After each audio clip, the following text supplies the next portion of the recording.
Hey guys, here we go into a video discussing the differences between Wing Chun and boxing and why their theories on boxing or their theories on striking differ, why that's important, and the theory for boxing positions. Now, we're going to start immediately with talking about Mr. Augustus's comment again. Bring your hands right back to your head, or bring your weight back, or getting back to the original position, you know, from my last video that I was talking about. Now this video, this is Mayweather training here. He's going to be saying you throw the right hand, right, and then you throw the left hook right there, right? And that's how he's transferring his weight from the front foot, right? Back foot, front foot, back foot, right? He's transferring his weight, right? So here he says he's going to be throwing this right hand here, but you can't bring your hand back here, right? The reason is, this is not where your right hand is when you're on the front foot. When you're in this position, this is not where your right hand is.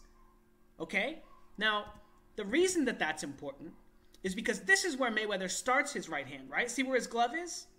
And then he throws the right hand, right? And now he's in a different position. His head, instead of being over the back leg, is over the front leg. So now he's in a different position. So instead of his hand being at this neutral position near his waist, because he's closer to his opponent's line, he needs to be blocking a punch. He needs to have his hand up because it's closer. His line is closer to his opponent's, right? These positions, right? This one and this one are not the same. They look very similar, but they're not the same. Because in this picture, his head is on the right side of his opponent's line, and in this one, his head is on the left side of his opponent's line. This small motion from the back foot to the front foot is used to cross your opponent's line, right? And what's going to happen is, from this position, your opponent's going to be looking to throw right hands at you. From this position, they're going to be looking to throw left hooks at you. So the reason that it's so important to change positions is because it not only does it limit your opponent's offense, but you don't want to think about it like that, but it changes the trajectory of the angles that your opponent has to be attacking you on.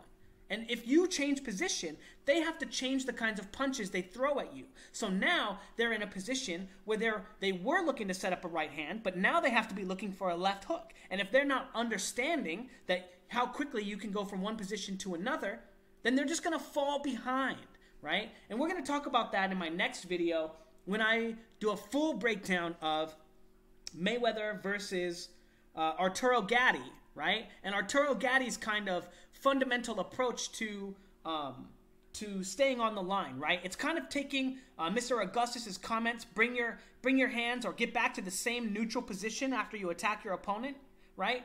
To the extreme. And we're going to see how Arturo Gatti uses that advice to absolutely get one of the worst beatings I've ever seen in boxing.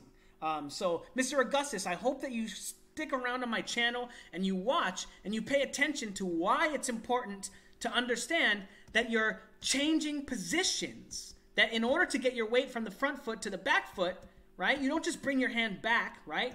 You have to change positions, right? And Mayweather is saying that you get your weight from the back foot to the front foot through the right hand, and then in order to get it back, right, you throw the left hook. And that's how you get your control of your weight again, right? It's not about just you throw the right hand and then you move back into the same position, right? That's how you get knocked out. That's how you get one of the worst beatings I've ever seen in boxing. Now, anyway, now we're going to take a look at the Wing Chun property, right? And how, in theory, Wing Chun is looking to do exactly that, right? Get back to that same neutral position as quickly as possible. So what happens is when they throw their punches, the guy in black is obviously the one that's the Wing Chun guy. He's kicking the boxer. You can just immediately tell from their posture who the boxer is, right? But when the Wing Chun guy comes in, he's not transferring his weight, right? Look at how his head stays in the same position.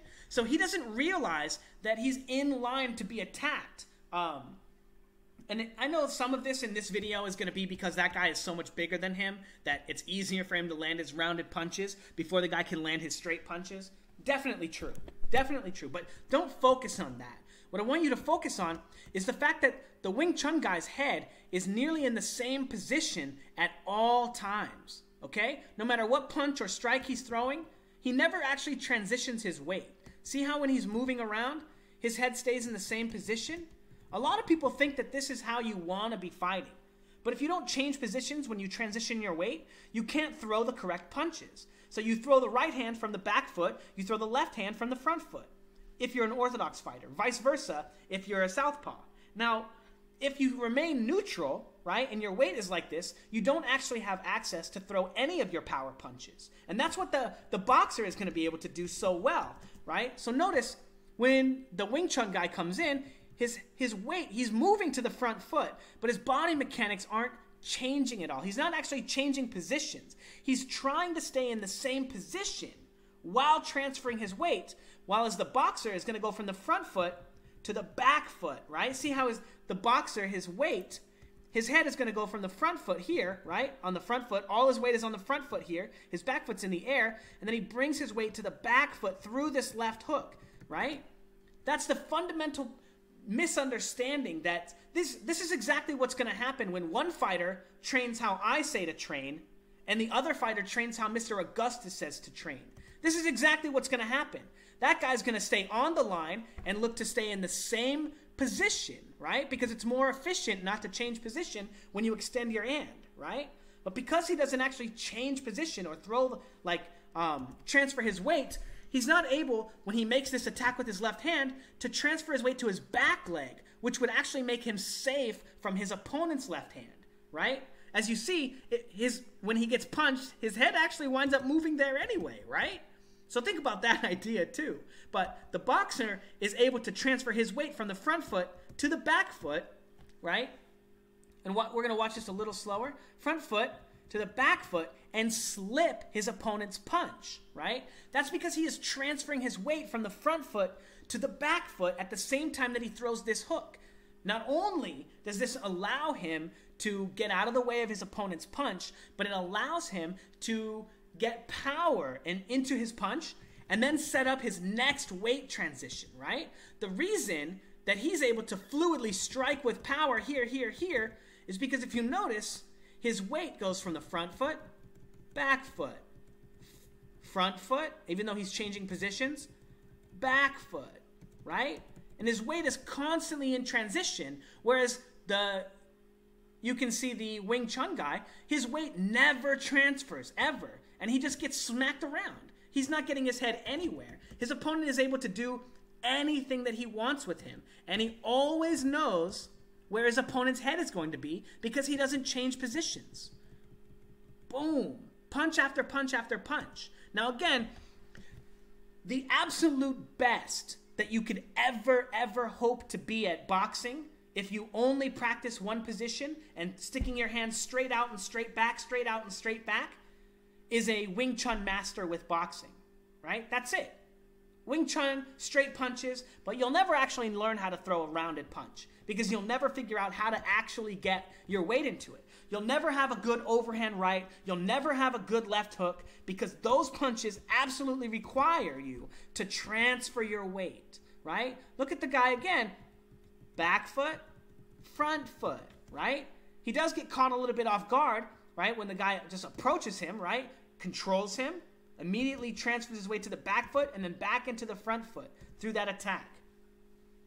But again, the Wing Chun guy, because he's going forward, his weight is going forward. At this point, once his weight gets to his knee, right, it can either go farther down as he slips outside off the line, or he can bring his weight back. But instead, because he doesn't practice positions, once his momentum starts going, he can only carry his weight forward into another punch, right? Whereas, so his line continues going straight, whereas the boxer brings his line from the right side of his body here to the left side of his body off of the line, right? Creating an angle that his opponent can hit him around, right? Now, I'm going to do a couple more videos. I found this guy when someone was talking to me about Wing Chun and how some of the similarities are there, right? And I wanted to kind of use this guy's demonstration, and I don't mean any respect to Mr. Wing Chun Master. I absolutely think this guy would probably destroy me in a fight. In a boxing match, I don't know, right? Although, you know, he's got a lot of experience, it looks like, so who knows? But we're going to be looking again at these more polished versions of the boxer and the Wing Chun master, right? Now, notice when he's getting his hands up, right? He throws his right hand, Wing Chun master. He doesn't get his head from the back foot to the front foot. It stays neutral, right? Then he throws the left hand. His head stays neutral on the line. Right hand, his head stays neutral. Left hand stays neutral, right? And then he gets attacked around the guard because his head is in the same position. Now we're going to look at the same clips, and I want you to look at the boxer. Back foot, front foot. Only a little bit. Actually, it's all the same right there. But when he throws the last shot, we'll actually have to find a different clip where he's throwing punches. But here he goes to the front foot, and then through the back foot when he throws the jab. So a much better representation. Oh, and then when he continues to throw, boom, and then boom, back foot, front foot, and his head is moving off the line ever so slightly. We're going to look at some more examples. Okay, these are much better examples. So when he throws this shot, right, look at his weight transferring, his head moving. His head also, very, very important. The Wing Chun master doesn't have the opportunity to mitigate the offense of his opponent by getting off the line, right? By getting his head on one side of the line or the other, he can limit the amount of effective attacks against him, right? So the other guy, moving his weight across the line and to the line, is able to transition his weight and move his head across the line to get power into any of these shots, right? By constantly transitioning his weight. Now again, if you pay attention, his head and his weight is always moving, and that's what allows him to get these, not only these angles. The angles are not what's important. Kind of. It is and it isn't, but it's the power and well, I guess it is the angles. There's a better way to say it, and I'll have to think about it when we look at the next clip. I'll have a much better way to talk about it. But if you notice, again, the Wing Chun guy's head is always in the same position, and that's why he cannot get away from any of these shots. Because every time he throws a shot to block one shot, he's putting his head on the correct side of the line for his opponent to attack him, right? So when he blocks the right hand, in theory, his head is going to be on the left side. And then that's going to put him in line to be attacked by his opponent's right hand, right? And then he gets to the other side. Because he's blocking, in theory, he's actually crossing the line each time at the same time as his opponent. Now, there are some better examples. This is actually a much longer video than I thought it was going to be. So I'm not sure where the actual clip that I wanted to use was. Boom, boom, boom. But as you see, because his opponent is crossing his weight over the line, right? Even though that looks like it's just Wing Chun here.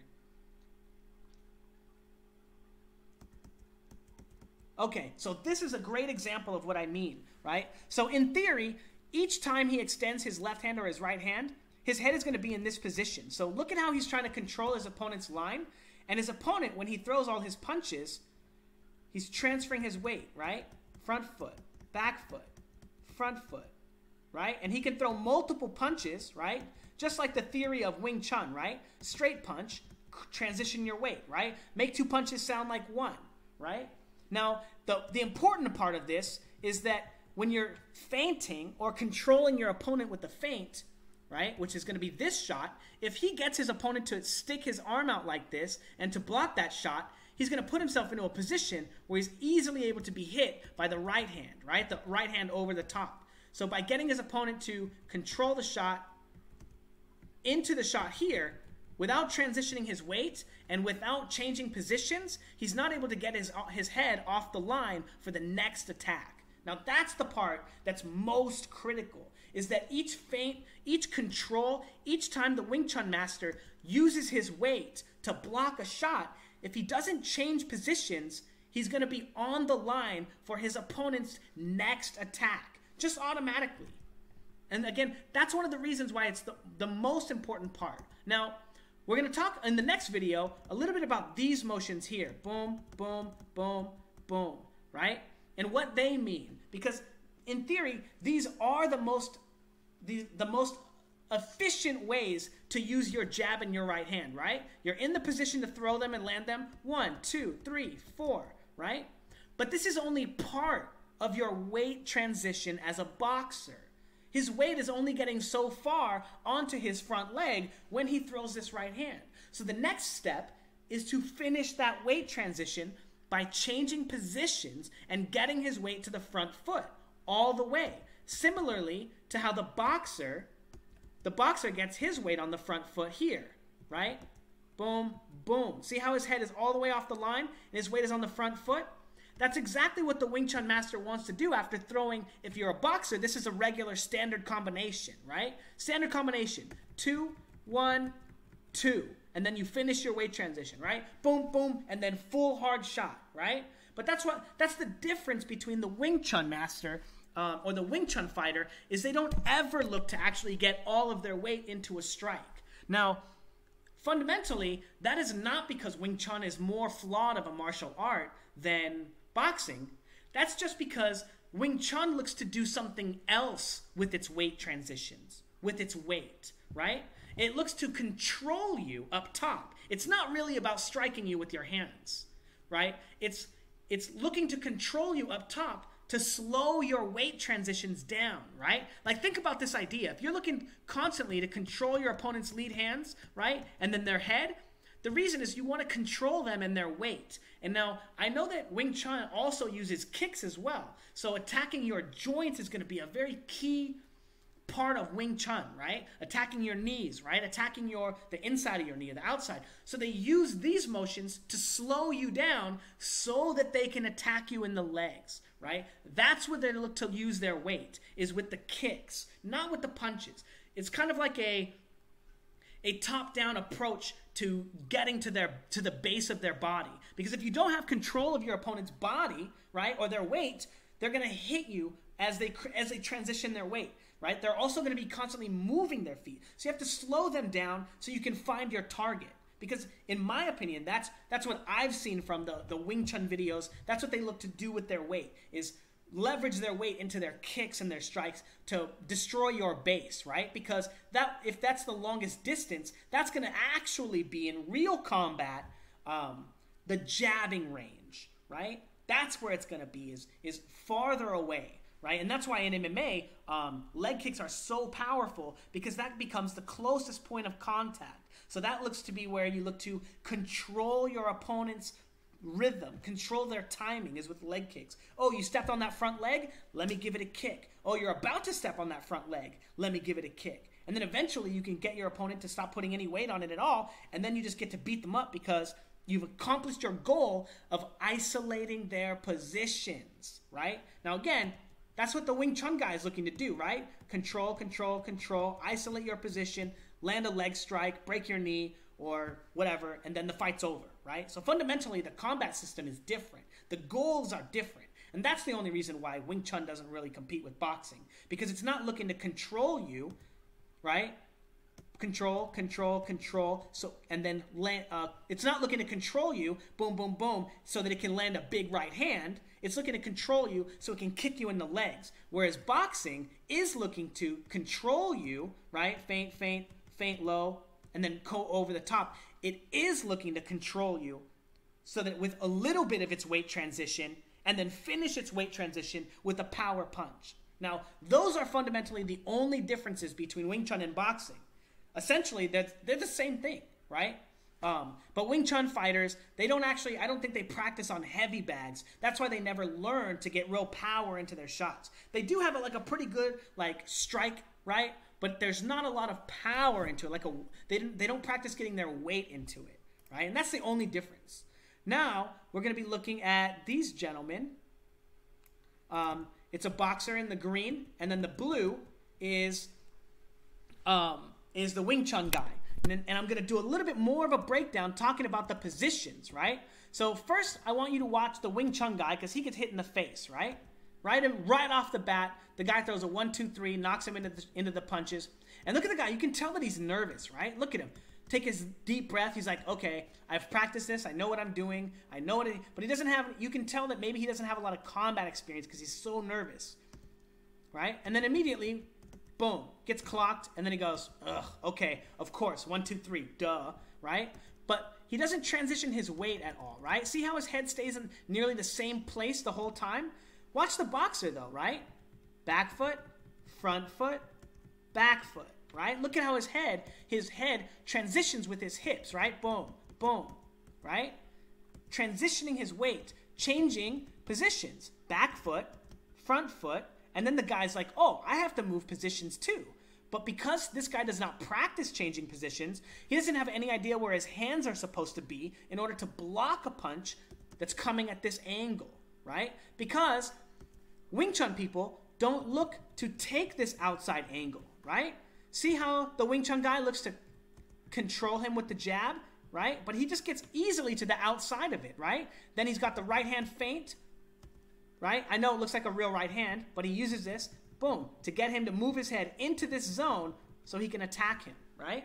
And that's because the Wing Chun guy is not expecting that when he slips away and moves away from this punch, that he moves closer to this one, because he doesn't practice positions. He doesn't practice transferring his weight, right? This is the kind of fighter that sticks his hand straight out and then pulls it straight back, right? Or puts his right hand straight out and then pulls it straight back. Or doesn't pull it back at all, maybe. But because he's not transitioning his weight or changing positions, his opponent is easily able to find his head. Now, as you can see, the Wing Chun guy looks to attack him the same way right after, right? 1, 2, 3. But look at how much more awkward his 1, 2, 3 is, and how the boxer is able to get from the front foot onto the line, attack, and then get off the line, and the Wing Chun guy is not able to get off the line, right? Do you guys think that for any reason the boxer couldn't actually come back with the counter right hand to that position? If he was, maybe a little more prepared or, more experienced? I think he definitely would, right? I think it would be an easy attack, especially.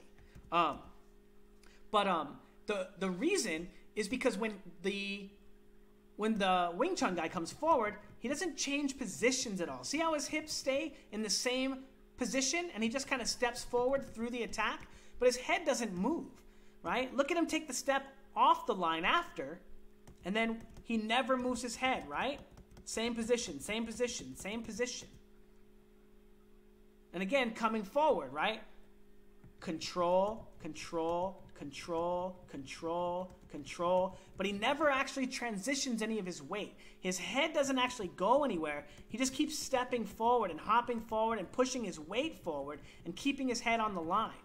Now, there's going to be more to this, but what the guy is missing, the only thing that he's missing is getting in position here and then finding a way to leverage his weight into an attack, right? That's the goal, right? But see how he just winds up with those little kind of, tapping stuff?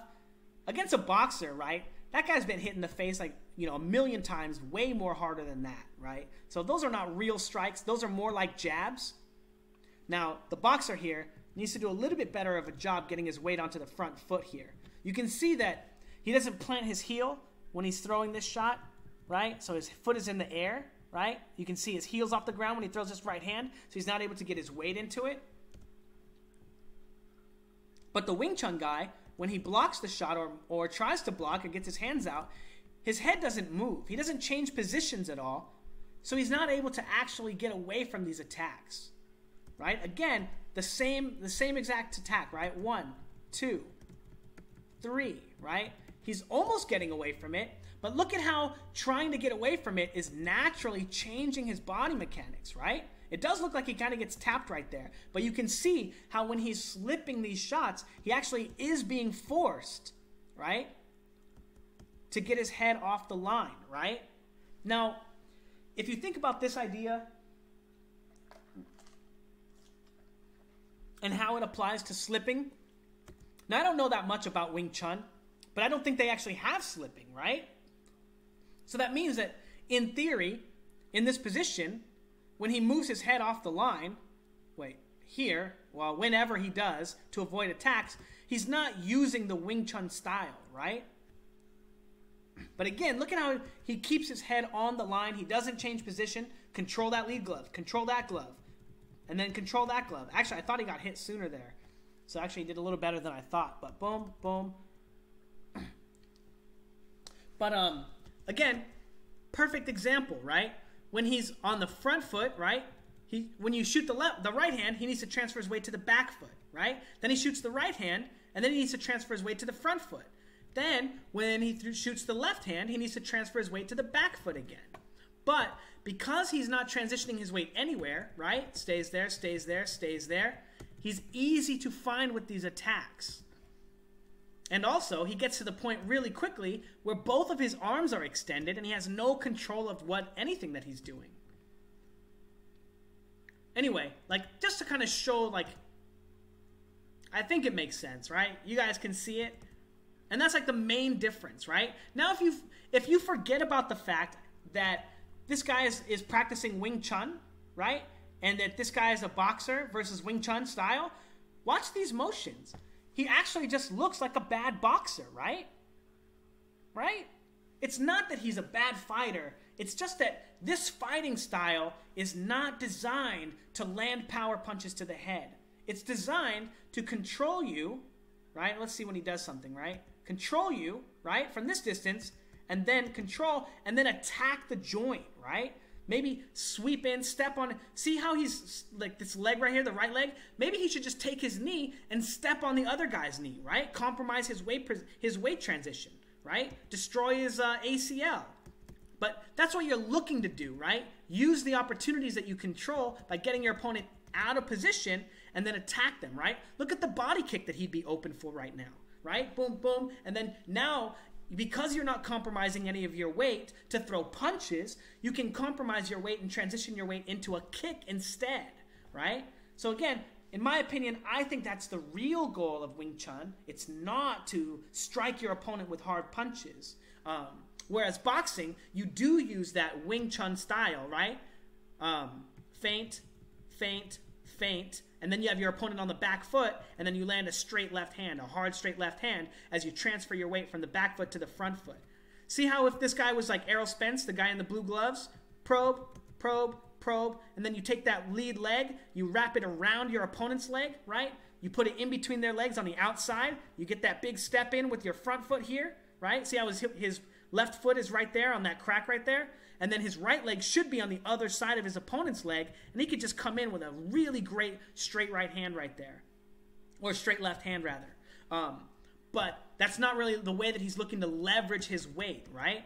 And again, it's just because it's fundamentally a different goal.